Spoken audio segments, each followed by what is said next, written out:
Okay.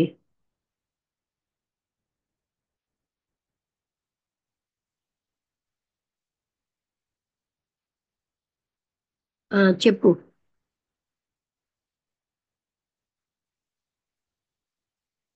అంటే చదివేక ఆలోచించండి, మళ్ళీ దాన్ని అవగాహన చేసుకోండి.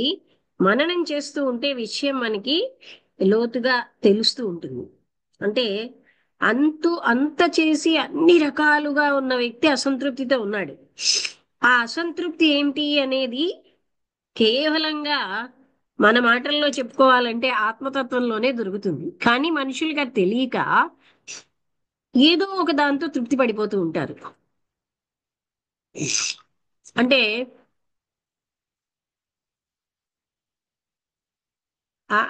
అలాగా తృప్తి పడాలని ప్రయత్నిస్తున్నంతసేపు రాదు అది. అంటే సహజ స్థితిలో ఈ ప్రాపంచిక స్థితి ఏది మనకు ఆ తృప్తిని ఇవ్వవు, నిజమైనగా బాగా సిన్సియర్ గా ఆలోచిస్తే.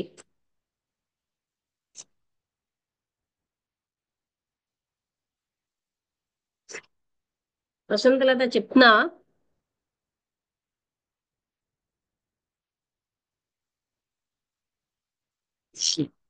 అన్మ్యూట్ అవ్వలే.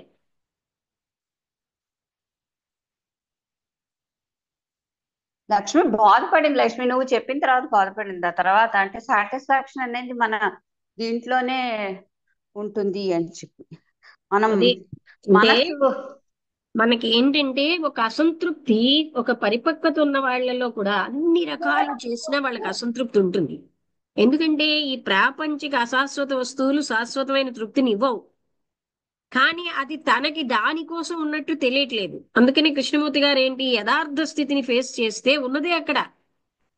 అది పొందాల్సింది కాదు, ఎంత చెయ్యి నీకేమీ దొరకదన్నారు. ఏమీ చెయ్యకుండా ఈ అన్వేషణ ఆగిపోతే ఆ వాట్ ఈజ్ అన్న దాన్ని ఫేస్ చేస్తే ఉన్నదే అది. ఆ, చెప్పు. నువ్వు చెప్తే ఇంకొకళ్ళకి ఇంకెవరికైనా కూడా ఒకసారి అర్థం అవుతుందని చెప్పమంటున్నాను.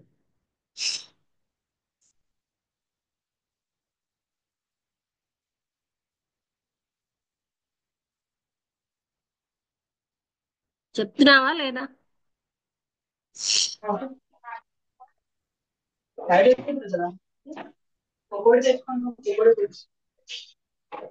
ఆ, ఇంకెవరైనా మాట్లాడతారా? స్రవంతి గారు ఏమైనా? నాయుడు గారు? మేడం నేను కొంచెం లేట్ గా జాయిన్ అయ్యాను మేడం. ఆ,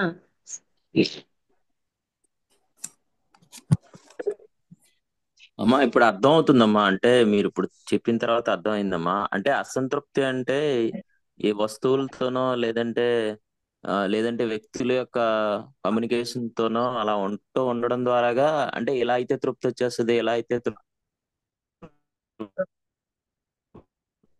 వాటిల్లోనే వెతుక్కుంటూ ఉంటాం మనం. చెప్పండి. మాట వినబట్టి. ఉమ్, వాయిస్ సరి రావట్లేదండి, సిగ్నల్ ఉమ్. రావట్లేదు. నాయుడు గారు, మీ సిగ్నల్ ప్రాబ్లమా?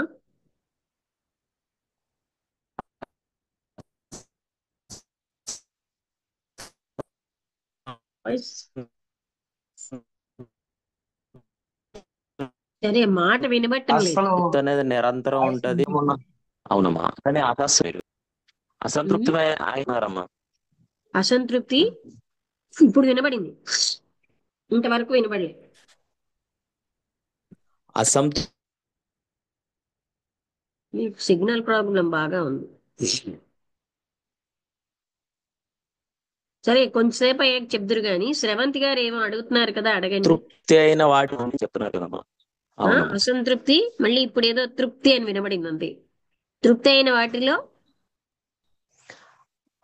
అంటే ప్రతి ఈ ఒక వస్తువులోనో లేకపోతే వ్యక్తులతో లేకపోతే నేను అనుకున్న వాటిలో నుంచి అసంతృప్తి దొరుకుతుందేమో అని నిరంతరం ప్రయత్నిస్తూ ఉండడం అనేది జరుగుతుంది.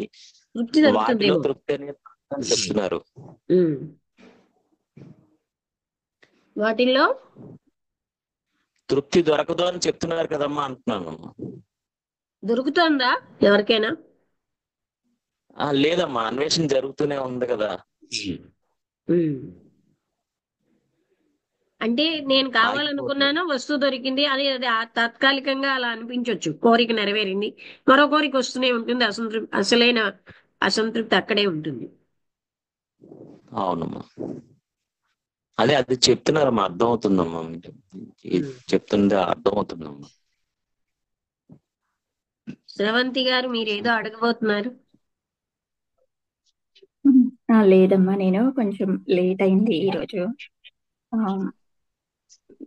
ఉమ్, అది లేట్ అయినా అర్థమైందా? ఒక వ్యక్తి, ఆయన డాక్టర్, సైకాలజిస్టు డాక్టరు, ఆయన ఎన్నో ఓకే. రకాలైన సేవలు చేశాడు, అయినా ఆయనకి తృప్తి రావట్లే. ఎన్నో సంబంధ బాంధవ్యాలేమో అనుకుని అవి ట్రై చేసాడు, ఎన్నో మతాలు మారాడు, ఎన్నో గురువుల దగ్గరికి వెళ్ళాడు, ఎందరో గురువులు, అయినా ఆయనకి తృప్తి రావట్లే. ఉమ్, అమ్మా. అది లాస్ట్ లో విన్నారు కదా, ఆయన ఏం చెప్తున్నారంటే, కృష్ణమూర్తి గారు, ఎన్నాళ్ళు నువ్వు ఇలా వెతికినా తృప్తి రాదు. ఆ యథార్థం, వాట్ ఈజ్ అన్న యథార్థాన్ని ఫేస్ చేస్తే అక్కడ ఉండేదే అది అనంతత్వం, అనంతమైన ప్రేమ, అన్ని అక్కడే ఉంటాయి. అక్కడే మనకు అసలైన తృప్తి వస్తుంది. ఎందుకంటే అది మన స్వభావం. మన స్వభావాన్ని, మన యొక్క నేచర్ని వదులుకుని బయట అంతా వెతుకుతున్నాం కనుక మనకి తృప్తి ఉండట్లేదు. కానీ చివరికి వాట్ ఈస్ ని చూడడమే. ఏంటండి, వాట్ ఈస్ ని చూడడమే అన్నిటికీ పరిష్కారం. వాట్ ఈజ్ అంటే ఉన్న యథార్థ స్థితిని అవగాహన ఆ, చేసుకుని, అప్పుడు అందులో ఉన్నది, ఆ యథార్థ స్థితిలో అసూయ ఉందనుకోండి, అవగాహన చేసుకుంటే అది పోతుంది. ఒంటరితనం ఉంటే అది పోతుంది. అప్పుడు ఉండేదే ఆ శాశ్వతమైన ఆనంద స్థితి. ఓకే అమ్మా, అర్థమైంది. Thank you. ఉమ్. భాగ్యలక్ష్మి గారు ఇప్పుడే వచ్చారా?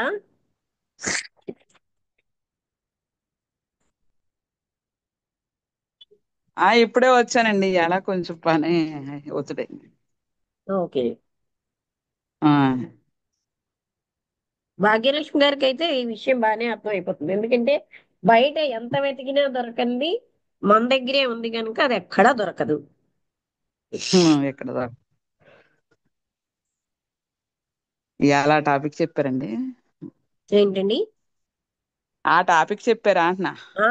ఓ డాక్టర్ గారు, ఓ సైకాలజిస్ట్, ఆయన ఎన్నో సేవలు చేశాడు, ఎంతో ఆ, మందిని కలిశారు, ఎన్నో మతాలు వెళ్ళాడు, ఆయనకి తృప్తి రాలే. ఎన్నో ఆ, సంబంధ బాంధవ్యాలు చూసిన, అక్కడ రాలే. అప్పుడు ఆ, కృష్ణమూర్తి గారు ఏమంటున్నారంటే, నువ్వు ఎంతో ప్రయత్నించి బయట వాటి నుండి తిరుగుతున్నావు, నువ్వున్న స్థితిని నువ్వు అవగాహన చేసుకుంటే ఉన్నదే అక్కడ. అంతే అండి. వాట్ ఈజ్ అంటారు కదా, యథార్థాన్ని అవగాహన చేసుకుంటే ఆ, ఆ అవును. అనంతత్వం అక్కడే ఉంది. ఆ ప్రేమ అది అక్కడే ఉంది, ఎక్కడా బయట వాటిలో లేదు అని తెలిసిపోతుంది కదా. అవునండి. అది టాపిక్. ఆహా. శివ గారు, రమణ ఏమైనా డౌట్లు అడుగుతారా? రమ గారు.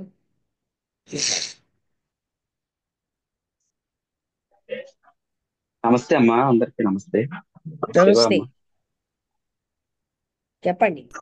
అదే ఒకసారి నాయుడు గారు, మేము అందరం కలిపి ఒకసారి చిత్తానంద గురువు గారు అని చెప్పి ఒకసారి వెళ్ళామమ్మా ఎస్కోడ్ దగ్గర. ఎక్కడికి వెళ్ళారు?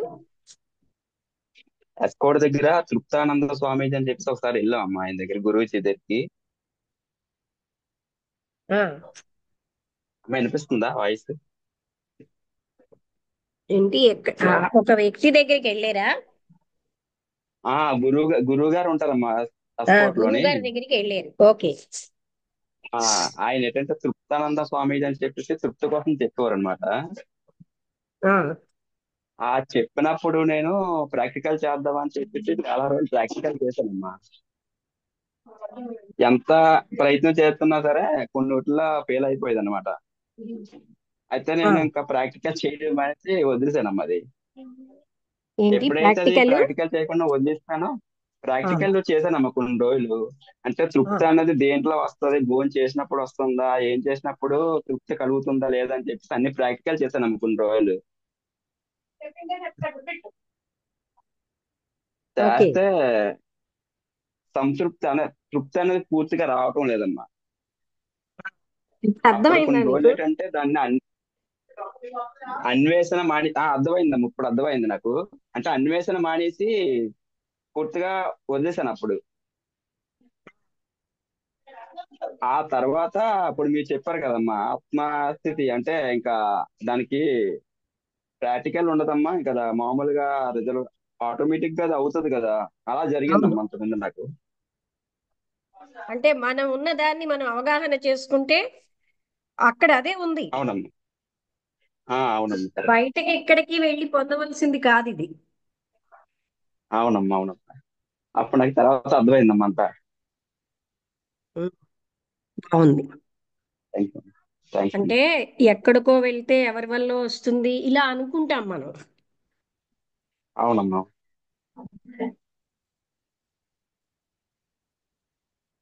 బాగుంది. ఇంకెవరైనా మాట్లాడతారా? బాగా చెప్పారు శివ గారు. ఎవ్వరి వల్ల వచ్చేది కాదు. అందుకే కైవల్యోపనిషత్తు వల్ల నా కర్మణ ఎంత అన్వేషించినా రాదు, ఏ కర్మ వల్ల రాదు. రోజు భజనలు చేసి పూజలు చేసినా రాదు, రోజు ధ్యానం చేసినా రాదు.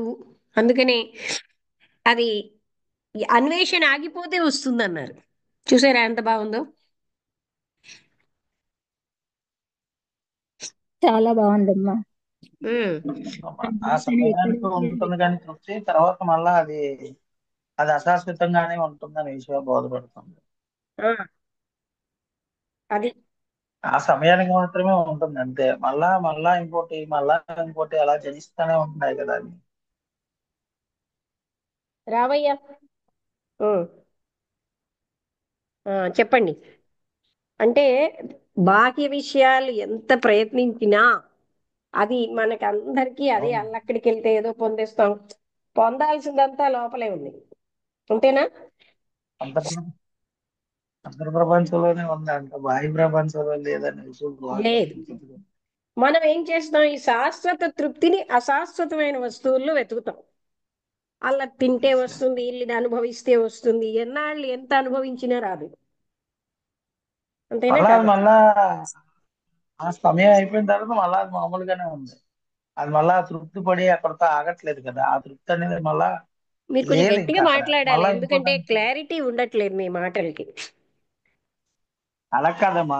ఇప్పుడు ఆ, ఏదైతే దీంతో పొందుతున్నావు అనుకుంటున్నావో ఆ ఆ, క్షణం అయిపోయిన తర్వాత ఇప్పుడు ఆ తృప్తి అయిపోయిన తర్వాత మళ్ళీ చెప్పు. ఇంకోటి పరిగెడుతుంది. మళ్ళా ఇంకో కోరిక జనిస్తుంది కదా. ఈ రోజు నేను కారు కొనుక్కున్నాను, నెక్స్ట్ మళ్ళా ఆ తృప్తి అయిపోయింది. మళ్ళా కొత్త ఫోన్ ఏదైనా వస్తే అది తృప్తి. మళ్ళా దాంతో అయిపోయింది. ఏదో ఒకటి తిన్నాను, ఇది బాగుంది ఈ రోజు, మళ్ళా దానికైనా అయిష్టం ఉన్నది మళ్ళీ తినాలి. ఇవన్నీ ఇలాగే వస్తున్నాయి కదా. దాన్ని అర్థం చేసుకొని అసలు ఆ తృప్తి అనేది అందులో కలగలేదనే విషయం ఆ బోధపడితే ఆ తృప్తి ఎక్కడ కలుగుతుందో అక్కడ కలుగుతుంది అని అది అర్థం అవుతుందమ్మా.